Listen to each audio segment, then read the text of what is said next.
Oun Abbas is saying here from Seconds Out. I'm here with the Hutch train. Yeah. Or the Hurricane. The Hurricane. What's your name? Because I was calling you the Hutch train, then you got changed to the Hurricane. Now I don't know what you're called. Well, listen, I've had 10 fights now.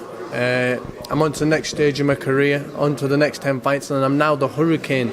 The Hutch train is out the window and I'm coming down like a hurricane, baby. Like the weather outside, it's coming bad. I'm fighting on Saturday now, God willing, get the win, everything goes all right, and I'm ready to make some noise in the super middleweight division. Let's talk about that. Yeah. Been fighting at light heavy, coming down to super middleweight. What was the thinking process behind that? Listen, I'm still only young, I'm only 21, and obviously just letting my body fill out. I don't really know.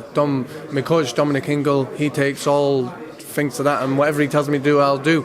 But I'm making super middleweight now. After this fight, I'll get down to myself super middleweight, and yeah, I'll be ready to make some noise. 2020. In 2019, you had a fair few fights, good amount, and you had a good amount of stoppages in there. Were you happy with your assessment of 2019?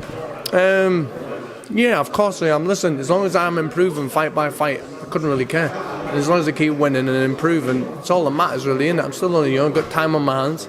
And it's all about patience, innit? If it was down to me, I'd fight anyone. I know anyone who knows me knows that I'd fight anyone just now, but it's all down to my manager and my coach, Dominic Ingle, and my manager, Shelley Finkel. And I'm just leaving my career in their hands, and as long as I'm improving, which I have been, that's all that matters to me. Let's talk about the Ingle gym. Yeah. There's yourself, Kell Brook, Kid Galahad, Liam Williams. Yeah. I might be missing someone else. Even Gabu. Okay. Yeah. So let's just talk about and little Robbie, baby Robbie Davis, he's there. Oh yes, he is. Yeah, Sorry, he's moved. I did forget about him. We've been bashing him up a bit, but he's boxing 2 weeks, so we can't do no more to him. Talk to me about the gym and the vibe you're getting from that gym at the moment. Yeah, listen, it's a great vibe just now. Everyone's pushing each other on, everyone's winning. Kid Galahad, if you've seen his performance, his last fight was unbelievable.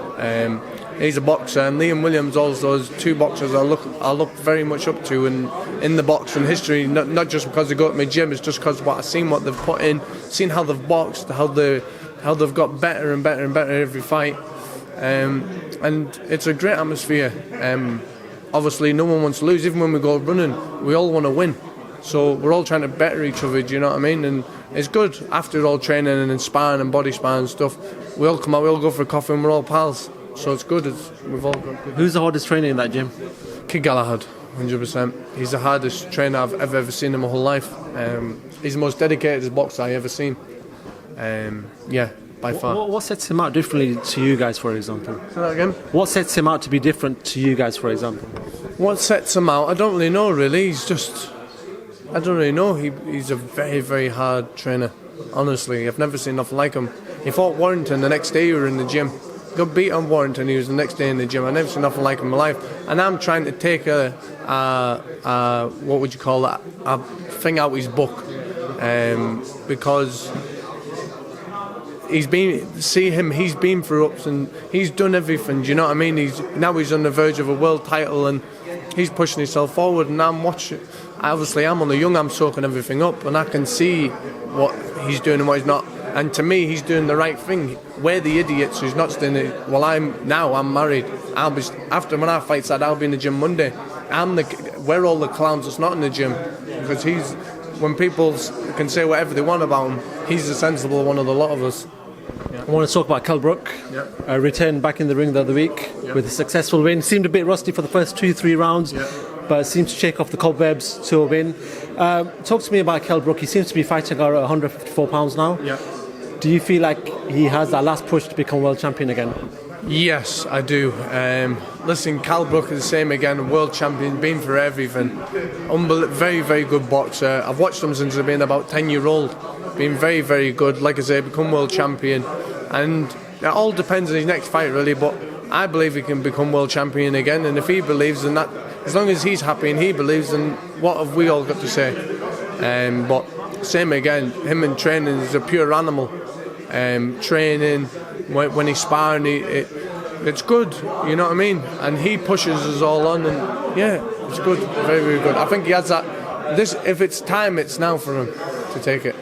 And obviously you got Liam Williams who's pushing for that opportunity as well. He's like a stepdad to me, isn't he?